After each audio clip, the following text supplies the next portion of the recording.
Fala galera, mais uma vez eu, Alexandre Magalhães, na resenha com Magalhães, para falar dos times do futebol brasileiro e dos campeonatos que estão em curso.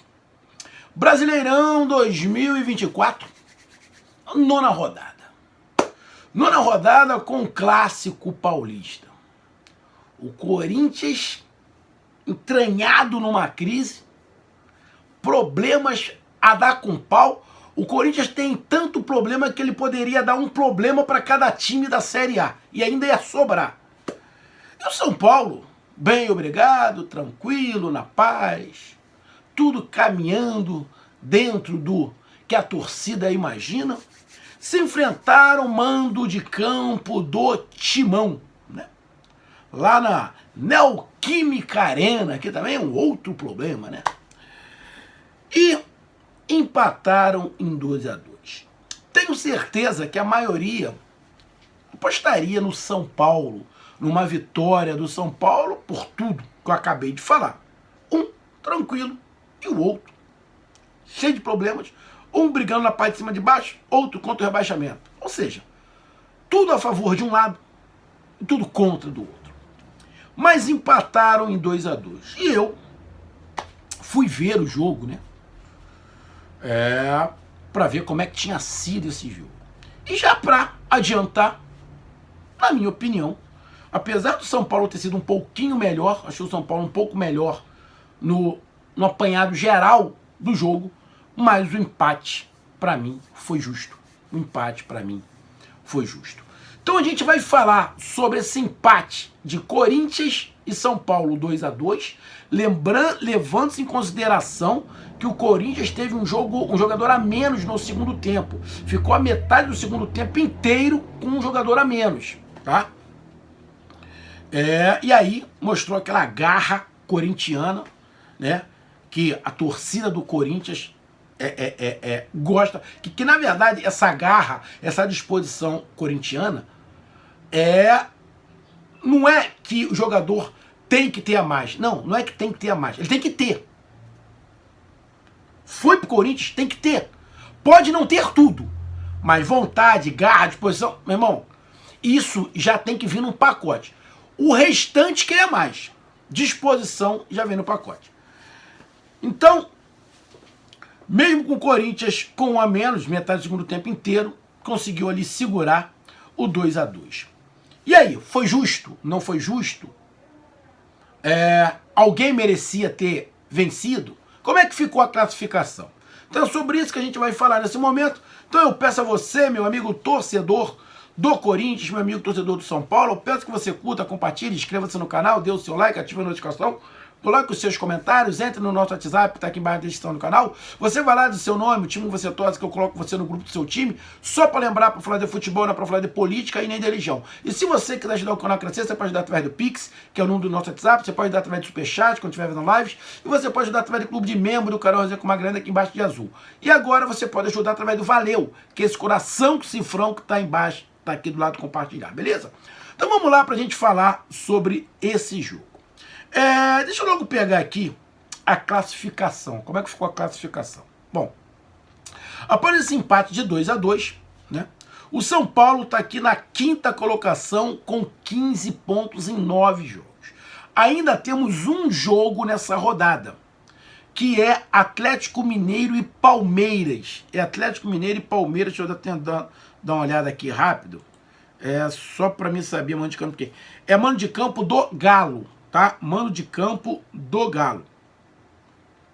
Deixa eu pegar aqui. Então temos Atlético Mineiro e Palmeiras nesta segunda-feira. Então, o São Paulo, que tem 15 pontos, pode ser ultrapassado pelos dois. Ou, quer dizer, por um dos dois. Tá? Porque se o Palmeiras ganhar, o Palmeiras vai a 17. Passa o São Paulo. Se o Palmeiras empatar, vai a 15. Fica com 15 igual o São Paulo. O saldo do Palmeiras é de 3, do São Paulo é de 6. Ou seja, o Palmeiras não passa o São Paulo se empatar. O Atlético Mineiro, se ganhar, vai a 16. Passa o São Paulo. Se empatar, não.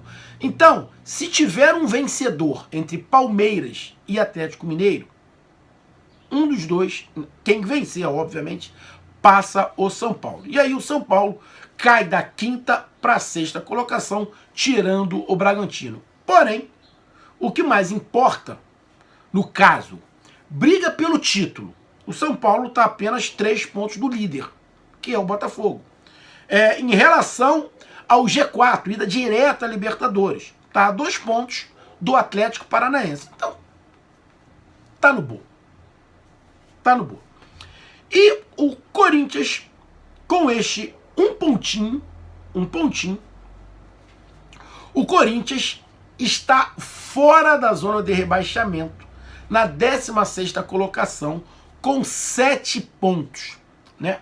Se o Corinthians tivesse perdido, estaria com 6 igual o Grêmio, né? Só que aí o Grêmio teria uma vitória a mais.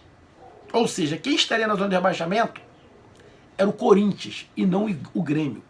Mas mesmo assim, irmão, você tem na parte de baixo da tabela Vasco, Corinthians, Grêmio e Fluminense. O Fluminense é o penúltimo colocado. O Grêmio é o 17º. Só lembrando que o Grêmio tem 2 jogos a menos. O Criciúma tem 2 jogos a menos. Então a situação do Corinthians é complicada. Igual a do Fluminense. Tá fora. Mas os 2 times que estão atrás do Corinthians têm 2 jogos a menos. Ganhou ou empatou, passa o Corinthians entra no rebaixamento. Então, a situação do Corinthians é realmente complicada. Eu já falei aqui em vários jogos, em vários vídeos, que para mim, esse Campeonato Brasileiro de 2024 é um campeonato que já está completamente manchado, e para mim é um campeonato que já está completamente um pouco sem crédito, na minha opinião. Por culpa da CBF, não é por culpa só dos dirigentes, por culpa da CBF. A ganância da CBF por dinheiro destrói o produto Brasileirão 2024. O Campeonato Brasileiro 2024 não tem equilíbrio nenhum. É um campeonato sem isonomia nenhuma. É um campeonato completamente desequilibrado. Ou seja, qualquer resultado que se tenha ao final não vai ser o resultado verdadeiro. O campeão vai ficar em xeque. Os que vão para a Sul-Americana, para a Libertadores, quem caiu, tudo vai ficar em xeque. Porque é um campeonato que não teve isonomia, não tem equilíbrio. Além da tragédia do Rio Grande do Sul, já tinha a situação de não parar na Copa América. Então já era uma cagada monstruosa da CBF não parar na Copa América. E aí, com a situação do Rio Grande do Sul, que não foi causado pela CBF, mas a CBF poderia dar um par de igualdade, um pouco mais de igualdade ao campeonato. Mas não faz isso. Então, irmão, fica complicado. Aí você vê aí times perdendo 5 jogadores para a seleção, outros perdendo 3, perdendo 4, jogadores pra cacete machucado, o Grêmio Internacional não tendo onde treinar, tendo que jogar fora de casa. O Grêmio, por exemplo, jogou com o Botafogo no Espírito Santo. No Espírito Santo tem torcida do Grêmio? Não. O Espírito Santo é do lado do Rio. Quem é que foi? Foi a torcida do Botafogo, mas era uma mãe de campo do Grêmio.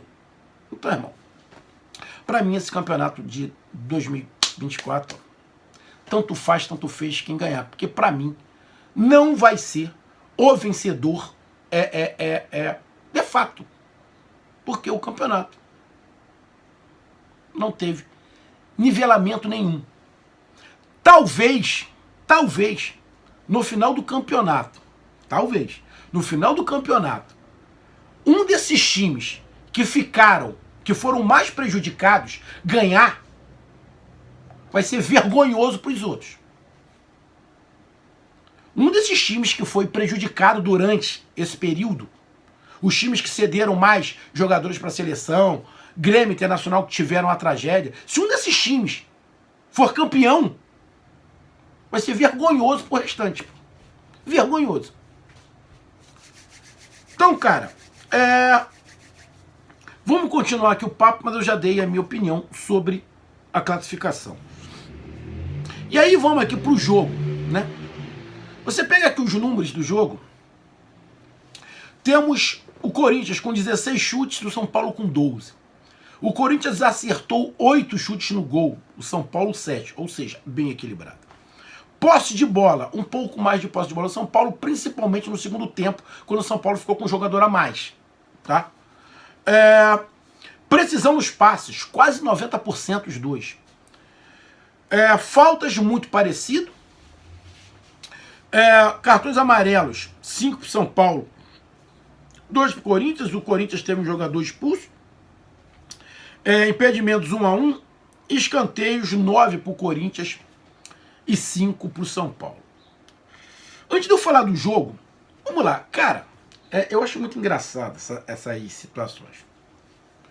O futebol tá chato pra cacete. Tá muito mimizento, muito nutelice, muito politicamente correto. Tá um saco. O futebol tá um saco.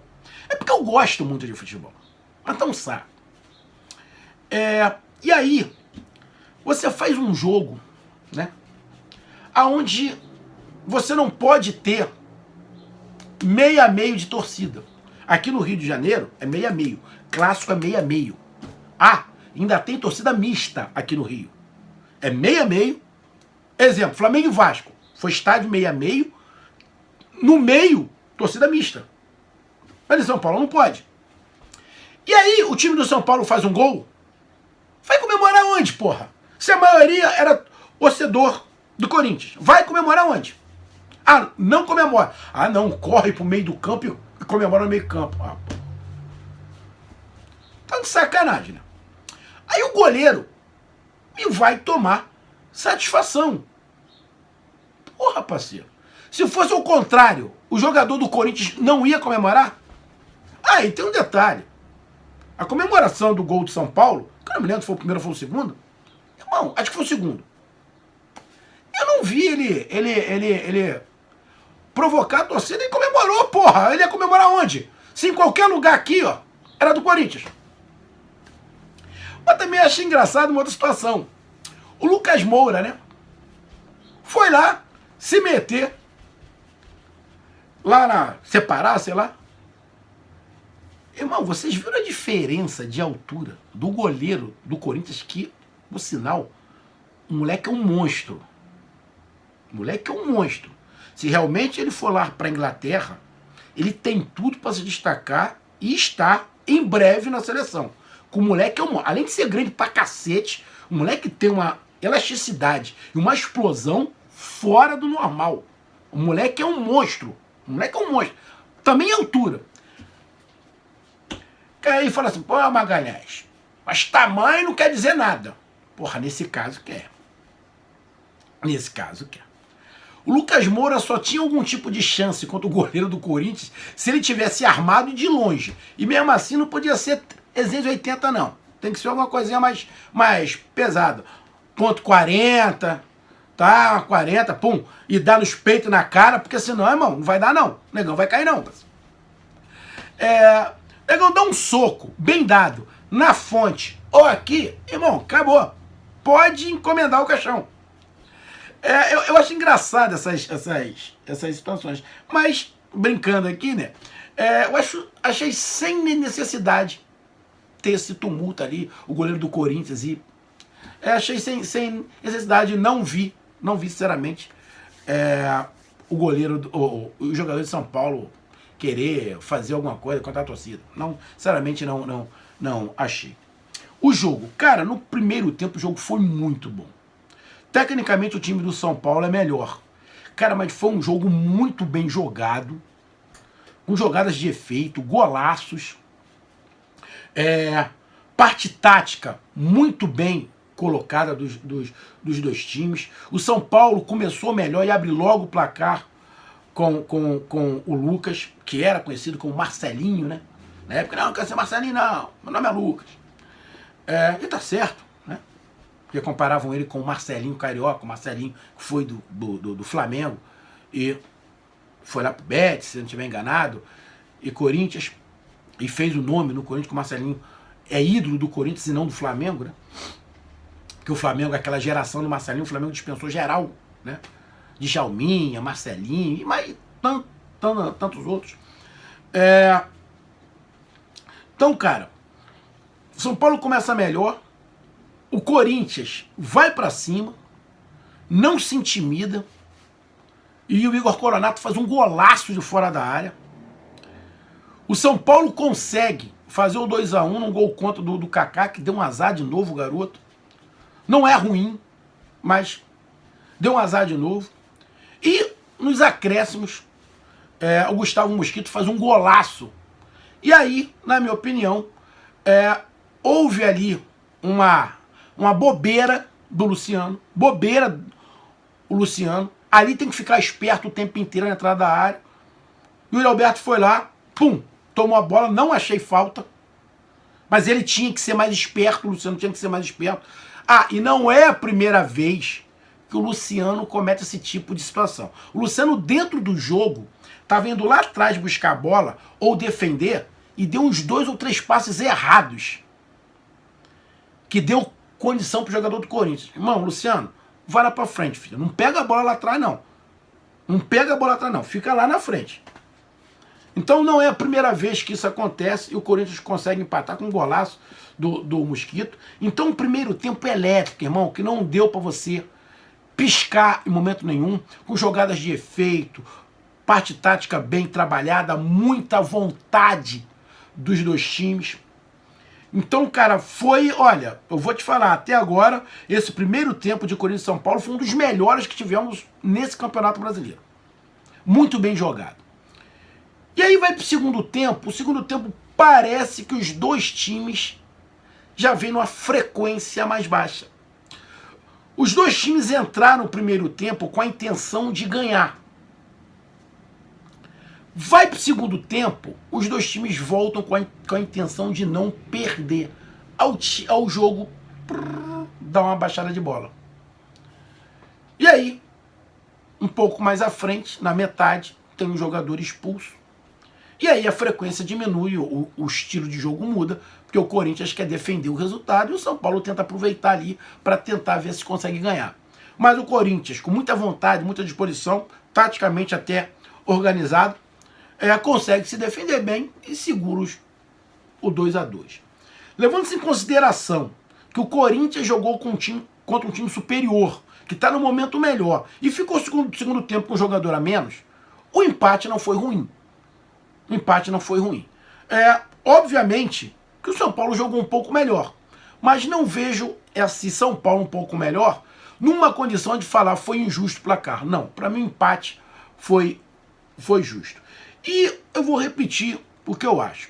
São Paulo é um time bem arrumado, está brigando ali no topo da tabela. Futebol é momento, mas está ali. Acho que o São Paulo vai continuar ali até o final na parte de cima da tabela. Mas eu não vejo, sinceramente, o Corinthians, igual eu vejo torcedores falando, digo na televisão falando, que o time do Corinthians é ridículo. Eu não acho. Eu não acho o time do Corinthians tão ruim para brigar contra o rebaixamento. Não acho. Eu vejo times muito piores. Eu vou te dar um exemplo. O Vasco da Gama, na minha opinião, é muito pior do que o Corinthians. E está na frente do Corinthians. O Vasco da Gama. Eu não vejo o Corinthians pior do que o Juventude. Eu não vejo o Corinthians pior do que o Atlético Goianiense. Eu não vejo o Corinthians pior do que o Cuiabá. Não vejo. Sinceramente, eu não vejo. Então, cara, o Corinthians vai brigar na parte de cima da tabela? Não. Não tem time para isso. Mas eu, sinceramente, eu não vejo o Corinthians brigar ali contra o rebaixamento. Eu vejo muitos torcedores, muitos canais que falam do Corinthians, dizendo que a situação do Corinthians é tentar não cair. Mas, cara, eu não acho o time do Corinthians tão ruim a esse ponto de, na 9ª rodada, os torcedores já estão dando como certo a queda do Corinthians. Essa é a minha opinião. Então tá aí a minha análise. Um grande abraço, até mais, valeu, tamo junto, fui.